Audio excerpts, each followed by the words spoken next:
فأنا ناصح لإخواني بالصدع بالحق تبيض وجوههم. السكوت في مسألة الحزبية يضرها، فاصدع بما تؤمر وأعرض عن المشركين. سلامي على دماج ورجالها والشيخ يحيى ودار العلم يا سعد بانيها. بسم الله الرحمن الرحيم. الحمد لله حمدا كثيرا طيبا مباركا فيه كما يحب ربنا ويرضاه. أشهد أن لا إله إلا الله وحده لا شريك له وأشهد أن محمدا عبده ورسوله صلى الله عليه وعلى آله وأصحابه ومن تبعهم بإحسان إلى يوم الدين. أما بعد، إخواني الكرام rahimani wa rahimakumullah, kita masuk pada bab yang ke-11 dari kitab Tauhid.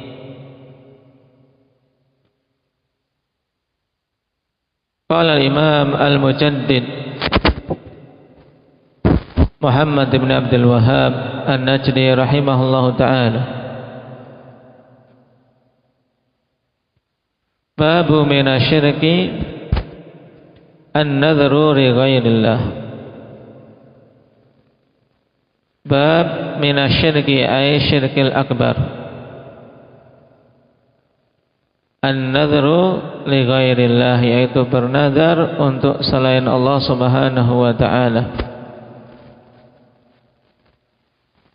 Dan hukum pada bab ini akhwan, asyirik yang dimaksud syirik akbar. Kenapa? Karena nadar ibadah. Nah, sehingga memalingkannya untuk selain Allah Subhanahu wa ta'ala merupakan bentuk kesyirikan, syirik akbar.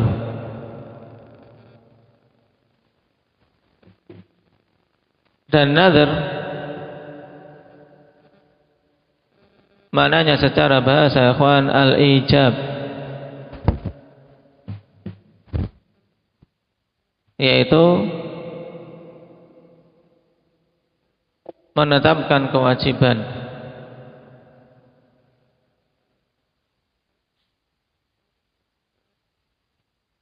Adapun secara syar'i dikatakan oleh Al-Allamah Ibnu Utsaimin rahimahullahu ta'ala,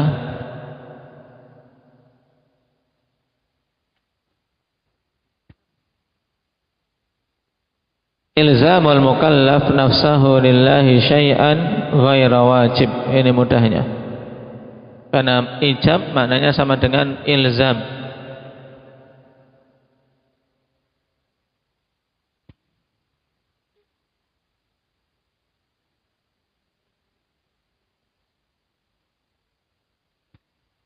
Jadi hakikat an-nadhar dari pengertian tadi akhwan, yaitu apa?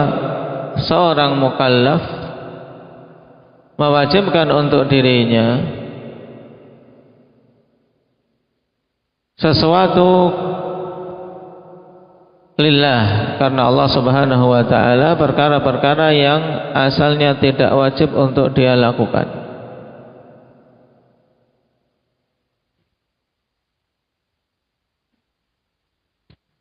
Jadi menetapkan sesuatu untuk diri sendiri, nah semata-mata karena Allah, yang asalnya itu bukanlah perkara yang wajib. Nah, contohnya seorang mewajibkan atas dirinya untuk berpuasa 1 pekan misalnya. Nah, demi Allah aku bernazar untuk berpuasa selama 1 pekan. Maka ini nazar. Dengan sebab nazarnya berpuasa sepekan yang asalnya tidak wajib menjadi wajib. Nah, yang asalnya tidak wajib menjadi wajib. Tayyib. Ini ketika nazar tersebut diarahkan lillah, dan itu keharusannya untuk nazar tersebut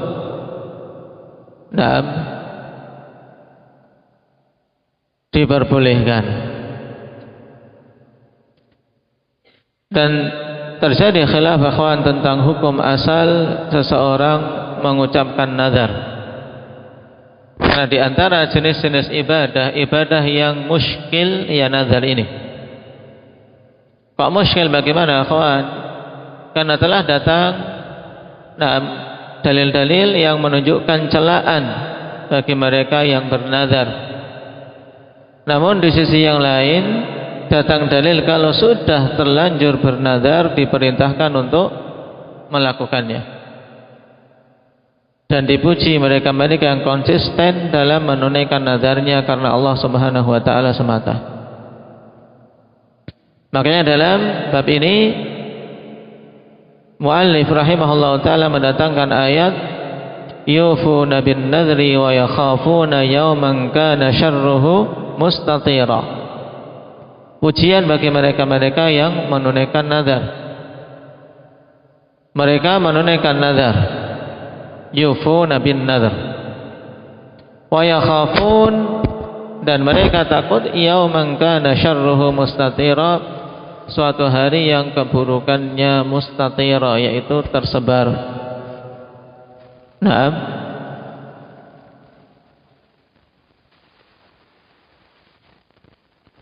Ayat ini pendalilannya bahwa tentang masalah nazar yaitu pujian bagi mereka-mereka yang menepati nazarnya.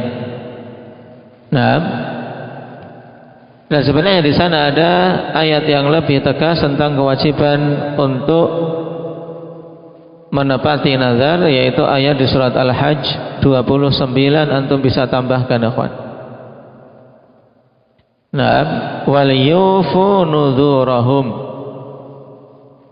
Wal yufu nuzurahum di surat Al-Hajj ayat 29. Di sini perintah secara tegas karena fi'il mudhari' yang kemasukan lamul amr. Naam. Taib, tunaikanlah oleh mereka-mereka itu nazar-nazar mereka. Sehingga penunaian terhadap suatu nazar yang telah diungkapkan, maka hukumnya apa Hindi? Hukumnya wajib. Nah, kalau sudah terlanjur mengungkapkan suatu nazar, maka wajib untuk ditunaikan dengan beberapa kriteria yang nanti insyaallah akan kita pelajari. Nah, ayat tadi perintah untuk menunaikan nazar. Tapi di sisi yang lain akhwan, telah datang celaan bagi mereka yang bernazar, yaitu pada hadis Abdullah bin Umar radhiyallahu anhuma. Bahkan Nabi secara tegas dikhabarkan melarang bernazar. An Ibnu Umar radhiyallahu anhuma anna Nabiy sallallahu alaihi wasallam naha 'anil nadhr. Perhatikan lafaz ini, Nabi sallallahu alaihi wasallam melarang dari apa? Hamzah? Melarang dari bernazar. Wa qala innahu la ya'ti bi khairin. Sesungguhnya nazar itu tidak mendatangkan kebaikan. Wa innama yustakhraju bihi minal bakhil. Dan hanyalah nazar itu dikeluarkan dari orang-orang yang bakhil, orang-orang yang pelit. Hadits muttafaqun alaih, dan ini lafaz Imam Muslim. Pada hadis ini jelas di awal terkandung pelarangan dari nazar. Kemudian Nabi SAW juga sebutkan alasan bahwasanya nazar tidaklah mendatangkan kebaikan. Untuk apa? Menepis anggapan ketika seorang bernazar seakan-akan dia apa? Dia menekan Allah.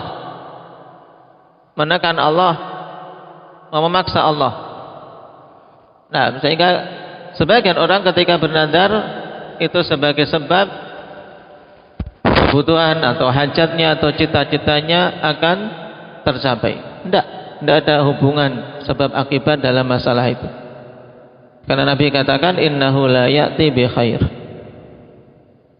Nah, karena nadarnya manusia banyak terjadi akhwan. Jika aku sembuh, aku bernadar mau puasa 1 bulan misalnya. Jika aku sembuh, aku bernadar untuk menyembelih sapi dibagi-bagi 1 kampung misalnya. Jika aku sembuh, aku akan bernadar, atau jika aku naik jabatannya, bernadar demikian-demikian. Nadar yang digantungkan, dikaitkan dengan apa-apa yang diinginkan dari perkara-perkara dunia.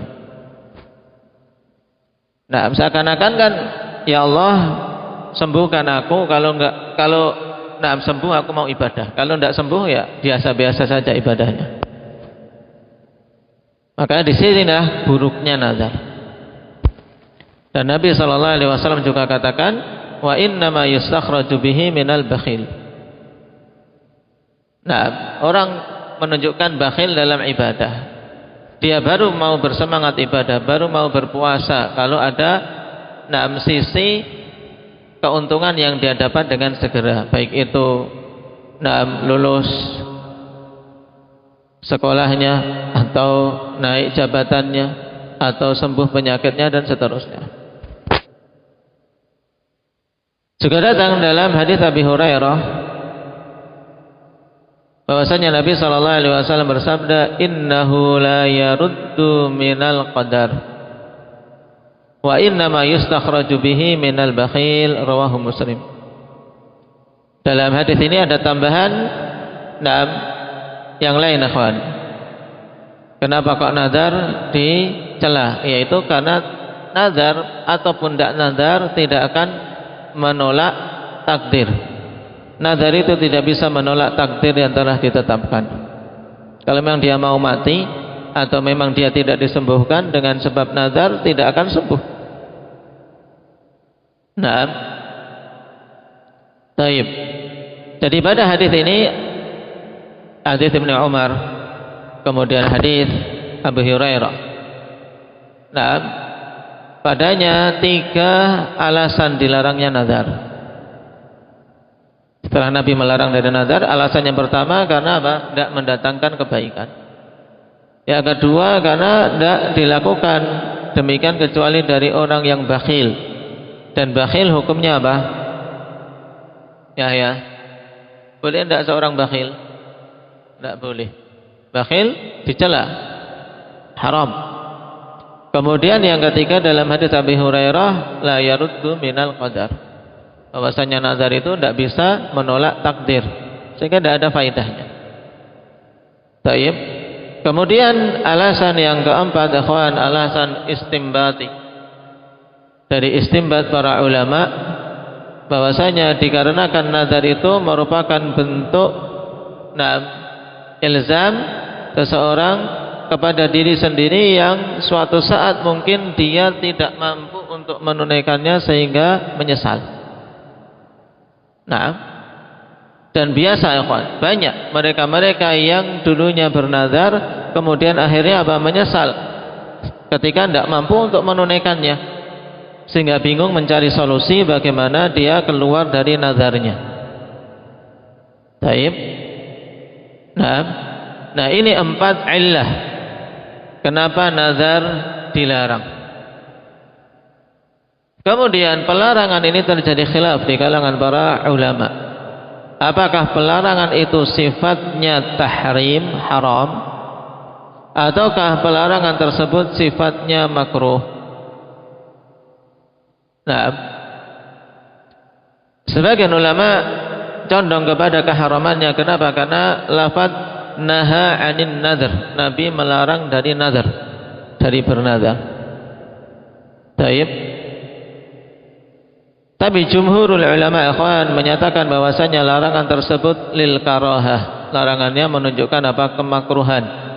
Menunjukkan kemakruhan. Taib. Dan dalil yang menunjukkan bahwasanya larangan itu tidak sampai tingkatan haram adalah hadis dalam Sahih Muslim yang dikeluarkan dari Imran bin Husain. Sahabinya siapa? Ibrar.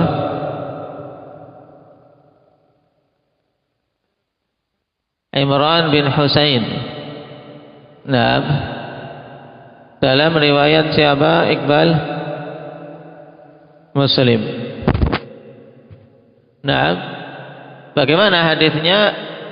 Anna imra'atan muslimatan usirat faharabat minal musyrikin ala naqatin nabi sallallahu alaihi wasallam wa nadharat in najjahallahu latanharannaha fa ankara alaiha nabi sallallahu alaihi wasallam nadharaha fi milki ghairiha walam yungkir 'alaiha an-nadhra min aslih. Ini pendalilannya, akhwan. Hadisnya, akhwan, sampai namlatan harannaha anna imra'atan muslimatan usirat faharabat minal musyrikin ala naqatin nabi sallallahu alaihi wasallam wa nadharat in najjahallahu latanharannaha. Hadis Imran bin Husain. Kisah itu seorang wanita muslimah yang dia ditawan oleh orang-orang musyrikin. Kemudian melarikan diri dengan menggunakan 6 onta Nabi sallallahu alaihi wasallam. Onta yang dinaiki siapa? Onta milik Nabi sallallahu alaihi wasallam. Nah, taib. Kemudian dia bernazar, jika Allah menyelamatkanku, aku akan menyembelih onta ini. Dalam kisah juga Nabi sallallahu alaihi wasallam celah, ikhwan, betapa buruk balasannya. Sudah diselamatkan malah mau disembelih. Nah, taib, bukannya kasih makan yang enak biar gemuk, sudah menyelamatkanku, tapi malah balasannya mau disembelih. Nah, bi'sa ma jazatha, sungguh betapa buruk apa yang mau dia balaskan. Untuk apa? Untuk unta yang telah membawa dia keluar dari tawanan orang-orang musyrikin. Taib. Di sini juga, ikhwan, faedah bagi kita. Tanya seseorang, dituntut untuk mengetahui ma'ruf, mengetahui kebaikan, walaupun itu kebaikan dari apa? Dari seekor hewan, apalagi kebaikan dari manusia. Hewan, taib, apakah itu kuda ataukah yang lain yang dengannya seorang menungganginya kemudian sampai tujuan, bersyukur. Disyukuri dengan diberi makan yang bagus. Apalagi manusia yang berbuat baik pada diri kita, apalagi orang tua kita yang senantiasa kebaikan-kebaikan mereka diberikan pada kita. Maka jangan sampai seorang membalas kebaikan dengan keburukan. Tapi bukan itu yang diinginkan dalam hadis ini terkait masalah nazar. Terkait masalah nazar, Nabi sallallahu alaihi wasallam mengingkari kenapa dia bernazar untuk menyembelih unta yang bukan milik dia. Itu unta Nabi mau disembelih. Taib, tidak boleh bernazar pada perkara-perkara yang dia tidak miliki.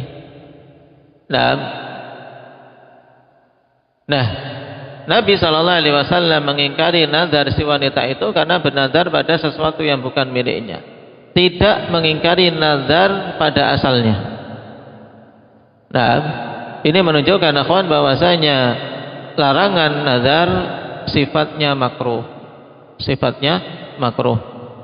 Taib. Demikian pula yang menunjukkan kemakruhannya tidak sampai tingkatan haram, hadis Ibnu Abbas dalam Sunan Abi Dawud yang dimasukkan oleh Syekh Muqbil dalam As-Sahihul Musnad, tentang kisah seorang wanita yang mengarungi lautan. Gimana? seorang wanita mengarungi lautan gimana Pak? Lautannya dimasukkan karung? Hah? Terus gimana? Hah? Nggak bisa. Taib. Makanya perhatikan. Taib anna mar'atan raqibat al-bahra. Seorang wanita mengarungi lautan, maksudnya dia menaiki perahu, berlayar di lautan. Fanadharat in najjahallahu latasumanna syahra. Dan bernadar apabila Allah selamatkan dia akan berpuasa 1 bulan. Kemudian Allah selamatkan, tapi belum sempat berpuasa, belum menunaikan nadarnya sampai mati. Nah, ini juga diantara apa? Diantara hal yang menjadikan nadar dimakruhkan. Karena apa? Banyak yang bernadar akhirnya belum sempat menunaikan nadarnya sudah meninggal, menjadi hutang, menjadi penyesalan. Maka datanglah saudara perempuan dari wanita itu pada Nabi SAW, kemudian bertanya tentang hal tersebut dan diperintahkan untuk mempuasakan saudarinya tadi. Dan nadar di situ nadar muqabalah. Nadar muqabalah yaitu nadar yang diucapkan oleh seseorang akan melakukan sesuatu hal dengan apa? Dengan ganti demikian. Seperti tadi, akan berpuasa 1 bulan. Ketika apa? Dia diselamatkan. Kan nadar muqabalah. Yang diistilahkan juga dengan nadar muqayyad. Ya, di situ ada syaratnya. Nabi SAW merintahkan kepada saudarinya untuk mempuasakan hutang puasa nadar tadi dan tidak mengingkari si wanita tersebut. Maka dari kedua hadis ini dijadikan dalil oleh jumhurul ulama untuk memalingkan larangan yang ada pada hadis Ibnu Umar radhiyallahu anhuma. Sehingga kesimpulannya bernadar hukumnya apa ibadah?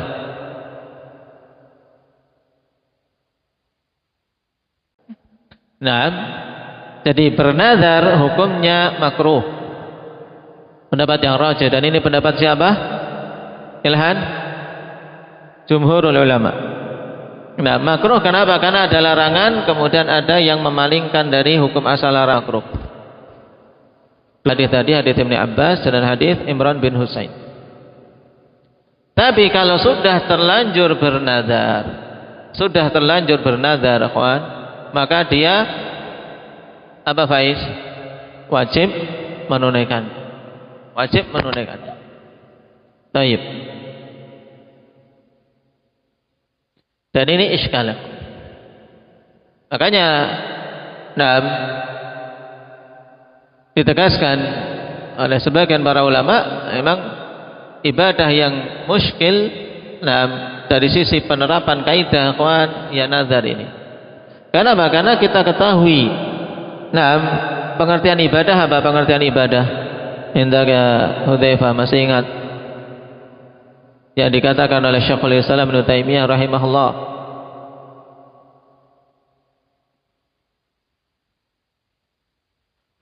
ismun jami'un likulli ma yuhibbuhu Allah wa yardah minal aqwali wal af'al adh-dhahirah wal batin.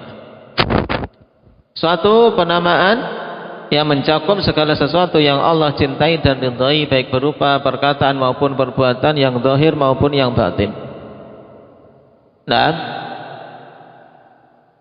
Taib, ini pengertian ibadah. Lalu nazar, bagaimana? Dia dikatakan ibadah tapi hukumnya makruh. Makruh itu apa? Dibenci. Makruh itu dibenci.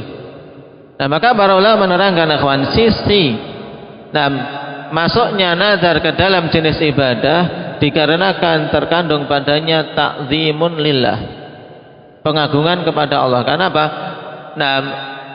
Lillahi alayya nadhrun, untuk Allah atas diriku suatu nazar. Di situ ada pengagungan untuk Allah. Makanya nazar itu sama sekali tidak diperbolehkan diarahkan kepada selain Allah. Demi wali fulan, demi syekh fulan, aku bernazar, tidak boleh. Taib, sehingga seperti sumpah. Makanya kafarah nazar juga sama dengan kafarah sumpah. Nah, jadi sisi masuknya nazar ke dalam bentuk ibadah, sisi apa? Sisi karena pada nazar itu ada ta'zimun lillah. Seperti sumpah. Sumpah itu ada padanya apa? Pengagungan untuk Allah. Nah, ketika mengatakan wallahi demi Allah, di situ kan ada pengagungan. Makanya tidak boleh kita bersumpah dengan selain nama Allah. Tapi ketika terlalu banyak bersumpah, ini juga dicela. Karena akhirnya yang asalnya pengagungan karena terlalu banyak akhirnya akan menjadi peremehan. Taib.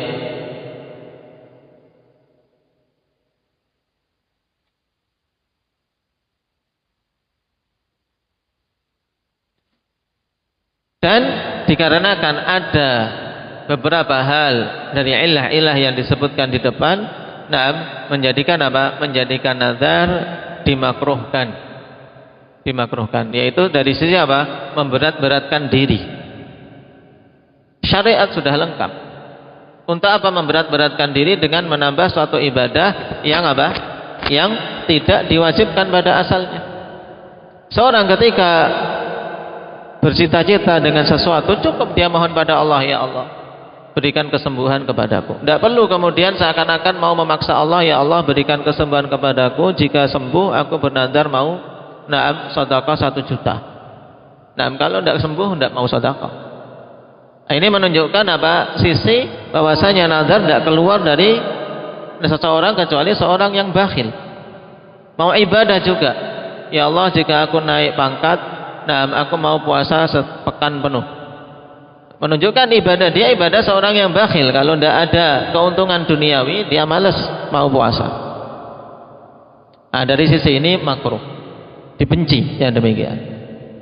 Nah, memberat-beratkan diri juga apa? Menunjukkan kebakhilan dalam ibadah. Juga, nah, faedahnya tidak ada. La ya'ti bi khair, tidak mendatangkan kebaikan. Juga tidak akan mengubah takdir. Dengan nazar yang diucapkan tidak akan mengubah takdir. Ini 4 hal yang disebutkan di depan, ikhwan. 3 dalam hadis dan 1 apa? Istimbat. Berarti nazar, nah, ibadah dari sisi apa kalau ditanya? Indah ya Abdul Habib.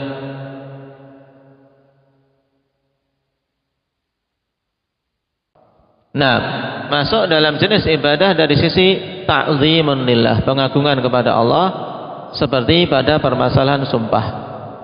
Jadi memulai bernazar itu masuk kategori ibadahnya itu. Cuman dibenci untuk seorang apa? Mengawali bernazar. Dengan apa? Dengan beberapa dalil yang telah disebutkan di depan. Nah, dan ketika sudah terlanjur bernazar, maka ditetapkan di dalam syariat kita kewajiban. Kalau sudah terlanjur kamu bernazar, maka harus engkau tunaikan nazarmu.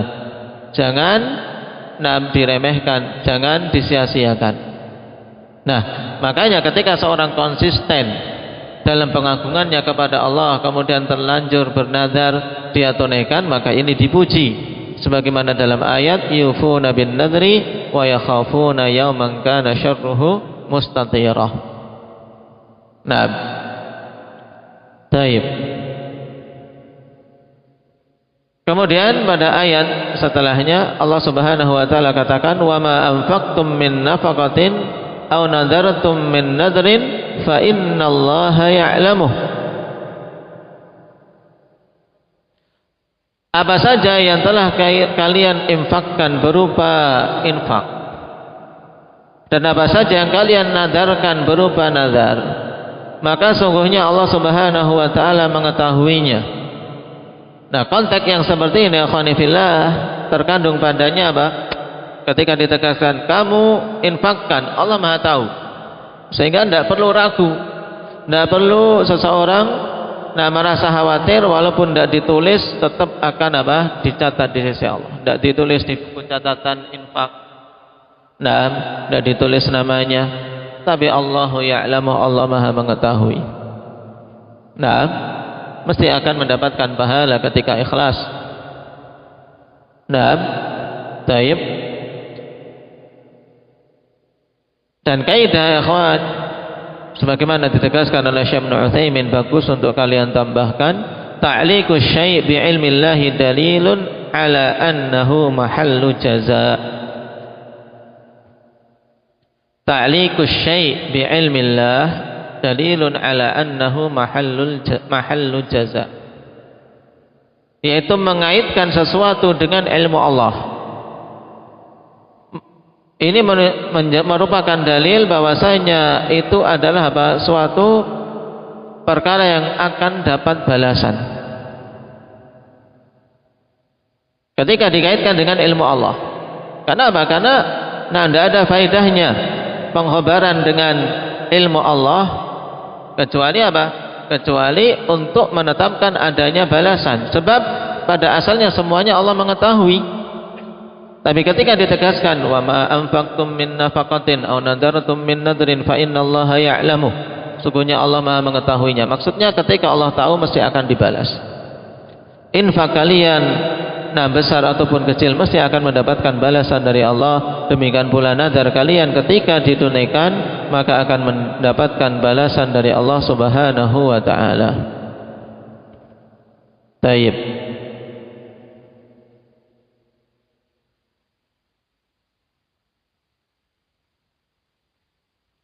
Dan nazar secara umum terbagi menjadi dua.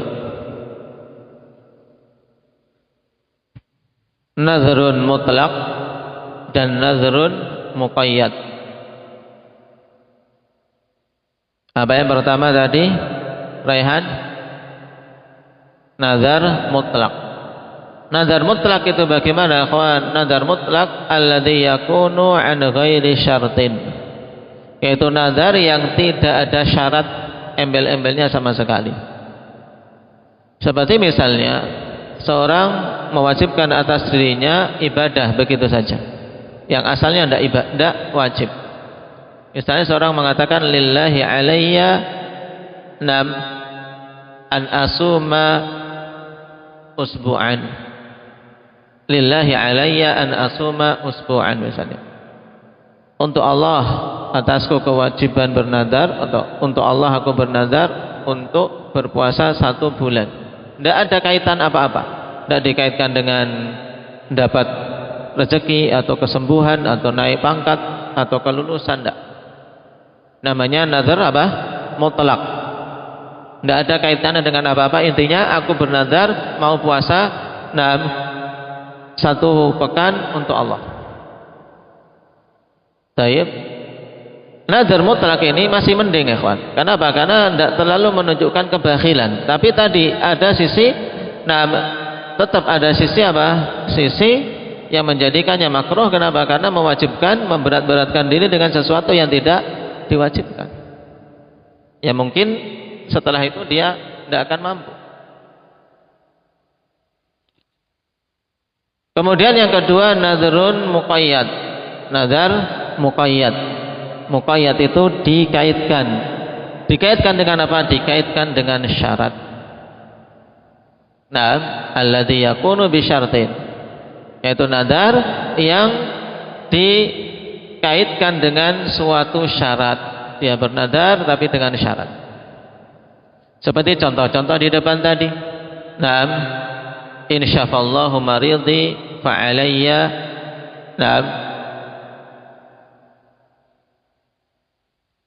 as-shaum syahran misalnya.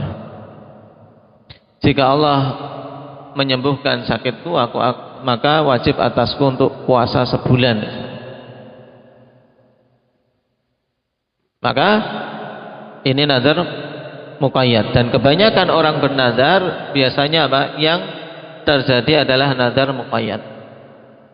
Makanya Nabi tegaskan wa innama yustakhraju bihi minal bakhil. Hanyalah nazar yang seperti itu keluar dari orang-orang yang bakhil. Dan bakhil dilarang. Ini dua jenis nadar secara umum, nadar mutlak dan nadar muqayyad. Dari sisi isi nadarnya. Adapun dari sisi hukumnya, akhwan, ada nadar li ghairillah, maka itu jelas hukumnya syirik. An-nadru li ghairillah, jelas hukumnya adalah syirik. Kemudian yang kedua, an-nadru lillah. Nah, yang kedua adalah an-nadru lillah, nazar untuk Allah Subhanahu wa taala. Ini hukum asalnya. Nah, dia mengadakan nazar tersebut merupakan jenis ibadah. Kemudian dilihat dari isi nazarnya. Setelah dia bernazar lillah, dilihat dari sisi nazarnya, akhwan, terbagi menjadi beberapa jenis. Yang pertama, nadrut ta'ah. Nadar isinya ketaatan. Seperti contoh-contoh tadi. Demi Allah aku bernadar mau puasa 1 pekan. Ini nadar apa namanya? Nadru at-ta'ah, nadar ketaatan. Maka wajib ditunaikan. Wajib ditunaikan karena ketaatan. Baik.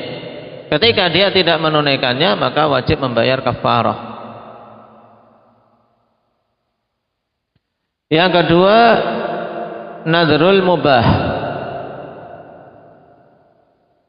Isinya bukan ketaatan, tapi isinya juga bukan maksiat, tapi perkara yang mubah. Contohnya apa? Misalnya sesuatu yang mubah apa?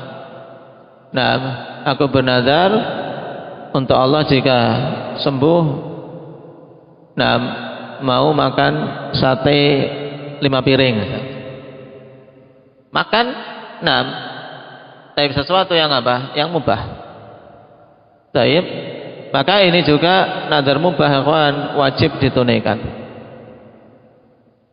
Menurut pendapat yang sahih. Sehingga ketika tidak dia tunaikan, maka wajib membayar kafarah.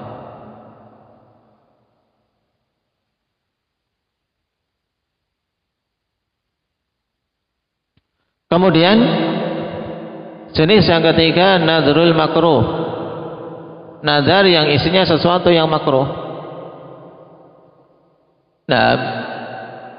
Maka di situ disunahkan untuk tidak melakukannya dan memilih membayar kafarah. Nazar yang isinya perkara yang makruh.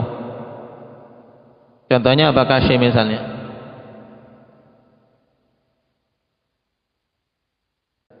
Nazar dengan mengambil sesuatu yang makruh, mau minum sambil berdiri atau yang lainnya. Dari hal-hal yang secara syar'i hukumnya makruh, dia nazarkan, maka disunahkan untuk melanggarnya dan membayar kafarah. Nazar yang keempat, nadrul maksiyah. Nazar maksiyah, akhwan, nazar yang isinya maksiat. Isinya maksiat. Ya sudah bernazarkan Allah, tapi isinya maksiat. Bernazar jika naik jabatan mau mengadakan apa? Pesta minuman keras misalnya. Mau ngundang taib penyanyi dangdut misalnya atau yang lainnya. Nazar maksiat. Taib bernazar kalau mengkhitankan anaknya mau mengadakan taib tontonan, mengadakan apa? Perkara maksiat, konser dan seterusnya. Ini nazar maksiat. Maka tidak boleh dia tunaikan. Tidak boleh dia tunaikan. Sebagaimana dalam hadis secara tegas insyaallah akan kita baca pada pertemuan yang akan datang. Dan ketika dia bernazar seperti itu, ikhwan, nadarnya diakui, nadarnya dihitung, tapi tidak boleh dia tunaikan, sehingga ketika itu wajib baginya apa? Membayar kafarah. Wajib baginya membayar kafarah. Kemudian sebagian ulama menambahkan satu jenis, ikhwan, yaitu nadru malam yusamma. Nadru malam yusamma, yaitu nazar sesuatu yang tidak disebut, ngambang, yaitu misalnya lillahi alayya nadrun, untuk Allah atasku suatu nazar. Nah, untuk Allah atasku suatu nazar. Nazarnya apa? Nah, ini tidak disebut. Dan untuk jenis ini, ikhwan, yang kelima, telah datang riwayat yang sahih dari Abdullah bin Abbas dalam Musannaf bin Abi Syaibah, bahwa padanya kafarah yamin. Diakui, tapi gak akan mampu menunaikan. Mau nazar apa? Sehingga seperti sumpah. Taib.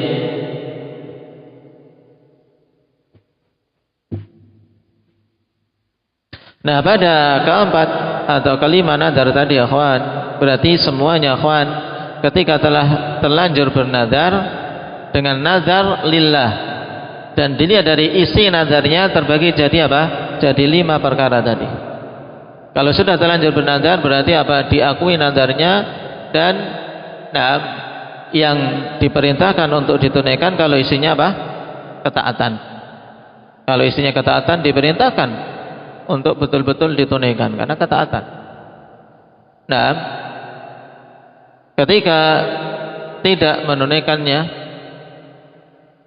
maka wajib membayar kafarah.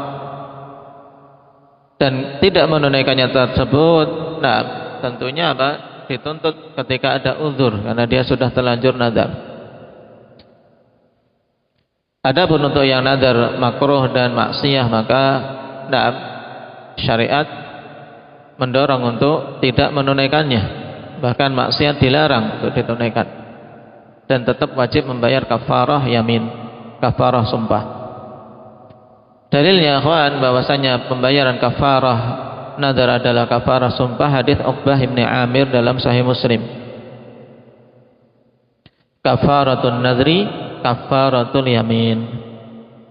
Hadis Uqbah bin Amir dalam Sahih Muslim. Kafarah nazar adalah kafarah sumpah, yaitu ada berapa kafarah sumpah itu? Indaka Ismail.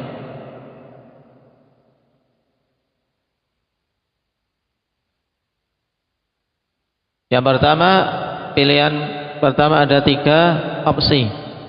Tahapan pertama ada 3 opsi, yaitu apa? Membebaskan budak, atau memberi makan 10 orang miskin, atau memberi pakaian 10 orang miskin. Ketika tidak bisa salah satu dari 3 perkara tadi, maka masuk ke tahapan kedua, yaitu berpuasa. Berapa?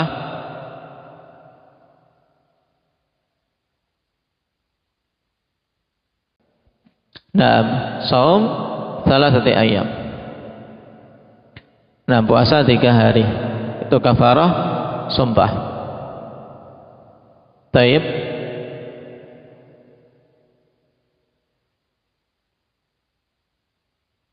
Kemudian terkait nazar li ghairillah, hukumnya tadi apa? Syirik akbar. Taib. Syirik akbar, maka jelas seorang wajib untuk bertobat dari nazar tersebut. Karena jatuhnya dalam syirik akbar. Tidak ada, ikhwan, bentuk nazar li ghairillah yang syirik asghar. Jadi ini diingat-ingat, untuk nazar ketika diarahkan untuk selain Allah, maka apa? Maka syirik akbar hukumnya. Taib. Mungkin itu tentang nazar, hukumnya dan jenis-jenisnya. Naktabi bihadza, subhanakallahumma wa bihamdika, asyhadu an la ilaha illa anta.